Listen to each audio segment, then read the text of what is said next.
Welcome to the Michelangelo of Cakes Academy's Buttercream Lily of the Valley program.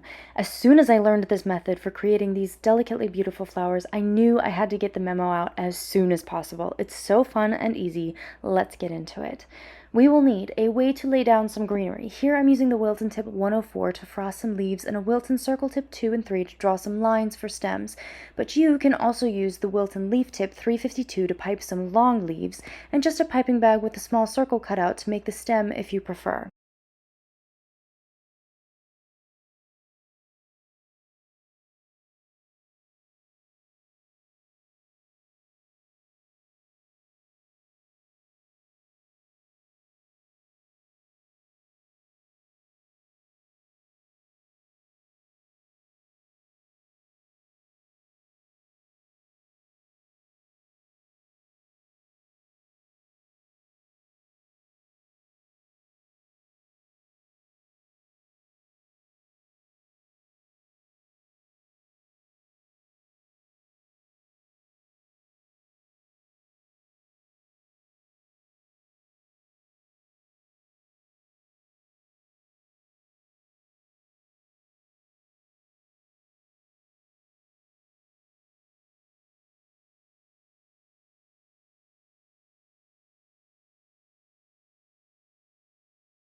Then I used the Wilton Tip 97L and the non-pointy end of a wooden toothpick to create the delightful little flower buds.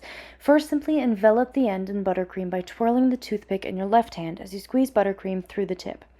Then, holding the thicker base of the tip against the freshly frosted buttercream, rotate again and allow the natural shape of the tip to create a little hollow bulb. I recommend taking another toothpick, this time using the thinner pointy end, to accentuate the flower and widening its bloom. Gently place the toothpick with the flower still attached against the surface of your cake where you'd like it to lay on the stem and pull the toothpick away. The buttercream flower will suture to the buttercream of the cake and the toothpick comes out clean. Repeat as needed to cover your preferred surface area.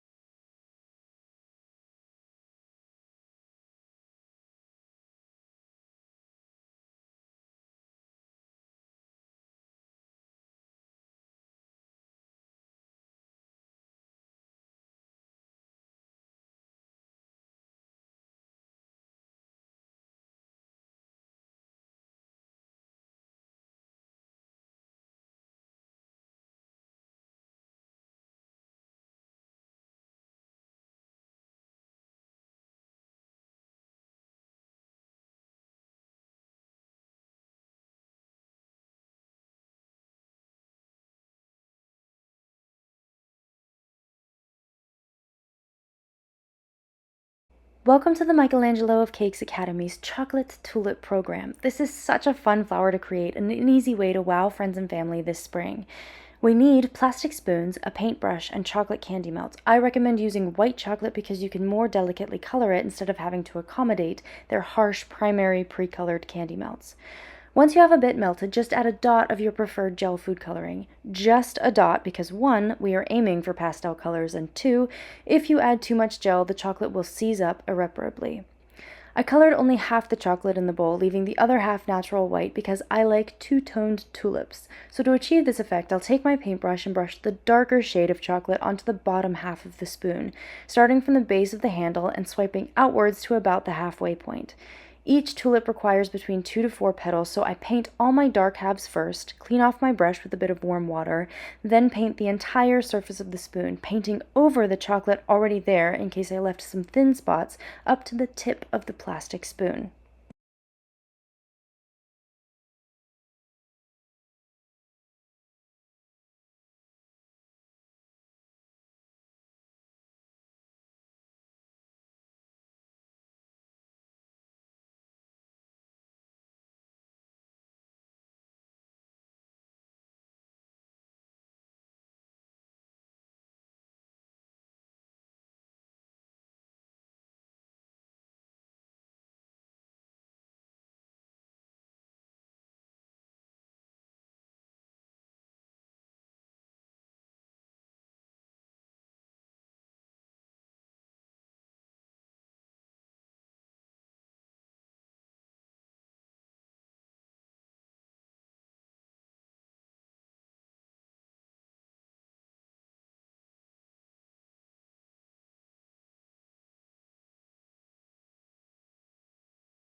For my spring cake, I wanted a couple different colors of tulips, so I added one dot of red to be the darker base for some of the petals.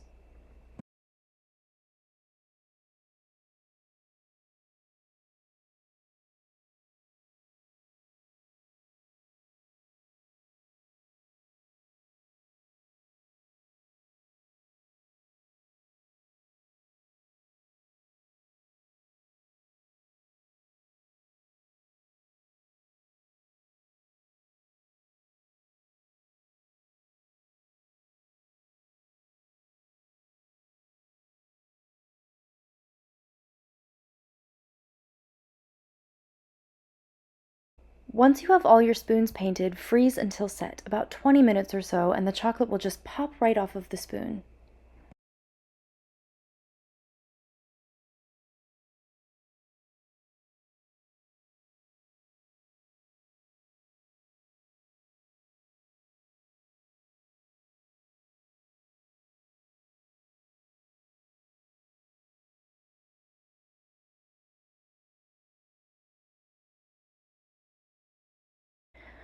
To assemble on the cake, pipe a wee dollop of buttercream that you'll form the petals around. Two petals will stand perpendicular to the cake, opposite one another. A third petal will overlap them parallel to the cake, and optionally, you can slide a fourth and final petal at the back of the flower so that it lays flat on the cake itself. Make sure to pipe some greenery underneath the petals and around the stems for both realism and more security. Then we'll all do a happy dance for making the world's easiest and prettiest and tastiest spring flower.